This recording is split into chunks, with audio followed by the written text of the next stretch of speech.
महाभारत का युद्ध खत्म होने के बाद पांडवों और कौरवों दोनों ने अपने काफी योद्धाओं को खोया। कौरव ने सारे दिग्गज मारे जा चुके थे। उस पक्ष के प्रबल योद्धा कर्ण भी युद्ध भूमि में प्राण दे चुके थे।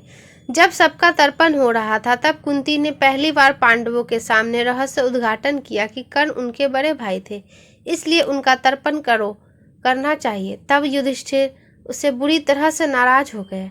उनकी ये नाराजगी इतनी ज्यादा थी कि वह इस तरह से हिला गए कि अपने वह नाराज हुए और क्रोध की इस हालत में माँ को श्राप दे डाला कि दुनिया की सारी स्त्रियों को आज भी उस श्राप को झेलना पड़ रहा। आइए जानते कि पूरा मामला क्या था और युधिष्ठिर को अपने जीवन में पहली बार अपनी माँ को ही श्राप क्यों देना पड़ा। युद्ध के दौरान कुंती कर्ण के पास जाकर उसे बता चुकी थी कि वह उसके ही बेटे हैं। तब कर्ण ने उन्हें भरोसा दिया कि उसके पांचों बेटे जिंदा रहेंगे, लेकिन उनके और अर्जुन के बीच एक ही जिंदा रहेगा। फिर महाभारत के युद्ध में कर्ण के रथ का पहिया जब जमीन में धंस गया तो अर्जुन ने अपने दिव्यास्त्र से उन पर वार करके उन्हें मार दिया। फिर जब युद्ध में मारे गए सभी वीरों का तर्पण होने लगा तो साहस शोकाकुल होकर कुंती अपने पुत्रों से बोली, अर्जुन ने जिसका वध किया है, वह जिसे तुम सूत पुत्र और राधा का गर्भजात समझते थे, वह महान धनुर्धर कर्ण के लिए तुम लोग तर्पण करो। वह तुम्हारे भाई थे। वह सूर्य के जरिए मेरे गर्भ में कवच कुंडल ढाली होकर जन्म लिए थे।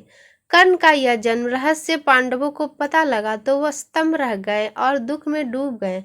तब युधिष्ठिर ने कहा कि अगर आपने यह बात हमें पहले बता दी होती तो शायद ये युद्ध भी नहीं होता, इतने लोग नहीं मरते। अब हमें सबसे ज्यादा दुख कर्ण के लिए हो रहा है। शोक में मग्न युधिष्ठिर ने कर्ण की पत्नियों के साथ तर्पण जरूर किया, लेकिन इसके बाद वह माँ कुंती पर खासे कुद्र हो उठे।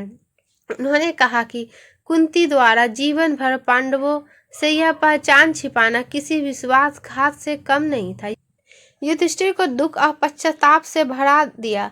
उन्होंने कहा कि यह बोझ किसी भी शारीरिक हार से ज्यादा दर्दनाक था। फिर युधिष्ठिर ने अपनी माँ को श्राप दिया, आपने जो कुछ किया है उसके बाद स्त्री जाति कुछ भी गोपनीय नहीं रख पाएगी, और कहा जाता है कि इसके बाद से महिलाओं के लिए किसी भी गोपनीय रखना असंभव हो चुका है। यह बात तो अब मुहावरों को कहावतों में भी शामिल हो चुका है कि महिलाओं के पेट में कोई बात नहीं पचती। कर्ण का जन्म पांडवों के पिता पांडु और कुंती की शादी से पहले हुआ था। कर्ण दुर्योधन का सबसे अच्छा मित्र था। महाभारत के युद्ध में वह अपने मित्र दुर्योधन के तरफ से अपने ही भाइयों के विरुद्ध लड़ रहा था। कर्ण को एक आदर्श दानवीर माना जाता क्योंकि कर्ण ने कभी किसी मांगने वाले को दान में कुछ भी देने से मना नहीं किया था, भले ही इसके परिणाम स्वरूप उसे अपने ही प्राण क्यों नहीं देने पड़े।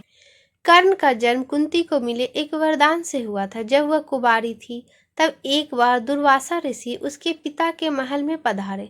तब कुंती ने पूरे 1 वर्ष तक ऋषि की बहुत अच्छी तरह से सेवा की। कुंती की सेवा से खुश होकर उन्होंने अपनी दिव्य दृष्टि से ये देख लिया कि पांडु से उसे संतान नहीं हो सकती।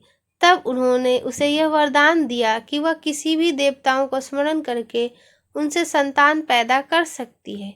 एक दिन उत्सुकतावश कुंवारेपन में ही कुंती ने सूर्यदेव का ध्यान किया। इससे सूर्यदेव प्रकट हुए, उसकी नाभि को छूकर उसके गर्भ में प्रवेश किया। अपने पुत्र को वह मंत्रों द्वारा स्थापित किया। कालांतर में कुंती के गर्भ से ऐसा बालक उत्पन्न हुआ जो तेज में सूर्य के समान ही था। वह कवच और कुंडल लेकर पैदा हुआ था जो जन्म से ही उसके शरीर में चिपके हुए थे। चूंकि वह अभी अविवाहित थी, इसलिए लोक लाज के डर से उन्होंने उस पुत्र को एक बक्से में रखकर गंगा जी में बहा दिया। कर्ण फिर गंगा जी में बहते हुए महाराजा धृतराष्ट्र के सारथी अधिरथ को मिले, जिन्होंने अपनी पत्नी राधा के साथ उसे पाला। उन्होंने उसे वायुसेना नाम दिया। अपनी पालनकर्ता माता के नाम पर कर्ण को राधेय के नाम से भी जाना जाता है। अपने जन्म के रहस्य उद्घाटन होने और अंग का राजा बनाए जाने के बाद भी कर्ण ने सदैव उन्हीं को अपना माता पिता माना। अंग का राजा बनना जाने के पश्चात कर्ण का एक नाम अंगराज भी हुआ। दोस्तों, अगर आपको हमारी वीडियो थोड़ी सी भी पसंद आए तो प्लीज़ वीडियो को लाइक एंड चैनल को सब्सक्राइब करें और कमेंट बॉक्स में